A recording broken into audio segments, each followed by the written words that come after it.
Assalamualaikum warahmatullahi wabarakatuh.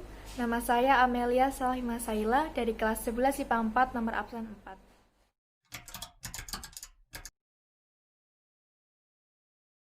Assalamualaikum warahmatullahi wabarakatuh. Pertama-tama marilah kita mengucap syukur atas kehadirat Tuhan Yang Maha Esa, atas segala nikmat yang telah diberikan kepada kita semua. Dan pada kesempatan kali ini, saya akan menyampaikan mengenai kebahagiaan. Pernah suatu hari saya bertanya kepada teman saya, "Apa tujuan hidupmu?" Lalu dia menjawab, "Saya ingin hidup bahagia." Kemudian jawaban itu tinggal sejenak di dalam benak saya. Berbagai pertanyaan soal kebahagiaan sontak muncul bertubi-tubi. Apa arti kebahagiaan untuk saya? Apakah saya sekarang sudah bahagia? Lalu, kalau belum, apa yang membuat saya bahagia? Sejatinya, kita pasti ingin hidup bahagia. Rasanya tidak ada orang yang sengaja menyakiti dirinya sendiri agar tidak bahagia.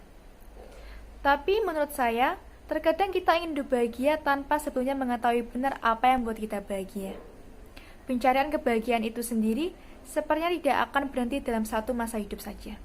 Seiring berjalannya waktu, makna bahagia yang kita percaya bisa berubah. Mungkin dikala masih sekolah, yang membuat kita bahagia adalah mendapat nilai bagus atau bisa masuk ke sekolah favorit. Kemudian ketika masuk ke dunia kerja, mungkin yang membuat kita bahagia adalah mempunyai jabatan tinggi atau mempunyai gaji yang besar. Lingkungan dan masyarakat kita memang sangat berpotensi membentuk pikiran dan persepsi. Terkadang, saat kita belum tahu makna kebahagiaan untuk diri sendiri, kerap kali kita menyontek dari orang lain.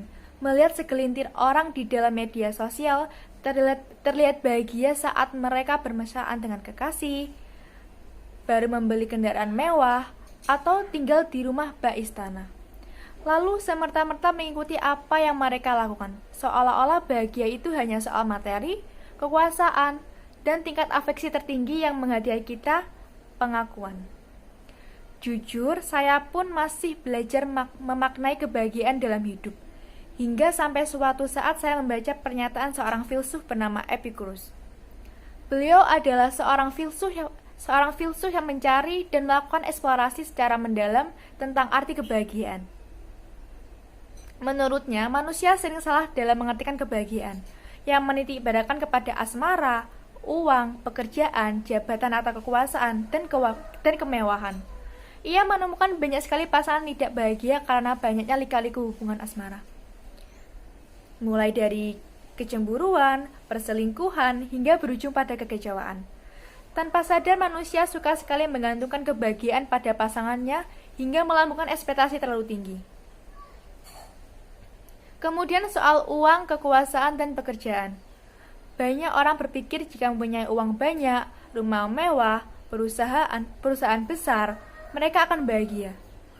Tapi mereka tidak memperhitungkan betapa banyak pengorbanan yang diperlukan untuk meraih itu semua. Menghabiskan waktu, tenaga, pikiran yang menggerogoti mental demi mendapatkan belasan deretan nol di dalam kartu ATM. Belum lagi kecemburuan yang menguasai diri kita ketika menginginkan kekuasaan. Tidak jarang orang yang menghalalkan segala cara untuk mendapat posisi tertinggi dalam perusahaan. Akhirnya, ia pun menemukan rumus kebahagiaan. Berdasarkan pengamatannya, terdapat 3 hal yang dapat kita pertimbangkan untuk merasa bahagia. Pertama adalah pertemanan. Ketimbang terjebak menggantungkan kebahagiaan dalam pencarian hubungan asmara, ia mendapati bahwa pertemanan bisa membuat kita lebih bahagia. Tidak perlu setiap hari bertemu mereka. Cukup menjaga hubungan dengan mereka yang kita anggap baik dari masa ke masa secara berkelanjutan. Faktanya, Epicurus membeli rumah besar untuk tinggal bersama teman-temannya. Ia merasa bahagia ketika bisa kapan saja bertemu dengan mereka dan memiliki banyak hal untuk dibagi bersama.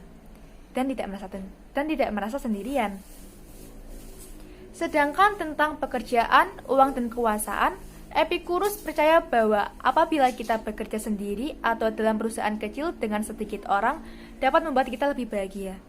Ini dinyatakan bisa membuat kita lebih bahagia ketimbang mengejar pengakuan menjadi seorang bos di perusahaan internasional tanpa ada aksi sosial apapun. Terakhir, yang terpenting untuk dapat membuat kita bahagia adalah perasaan serta pikiran yang tenang. Kita perlu melatih pikiran positif yang terhindar dari distraksi negatif yang membuat kita sering merasa gusar menjalani hari. Banyak sekali cara untuk memiliki perasaan dan pikiran yang tenang. Dan setiap orang memiliki caranya sendiri untuk itu. Saya pribadi pun memiliki cara sendiri untuk itu.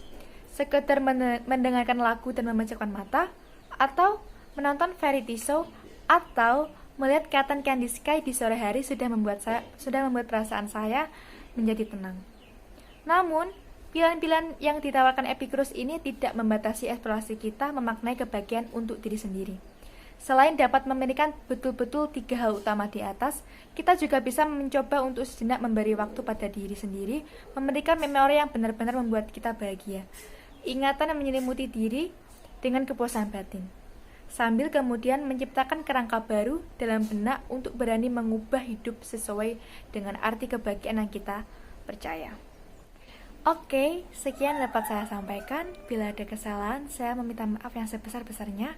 Wassalamualaikum warahmatullahi wabarakatuh.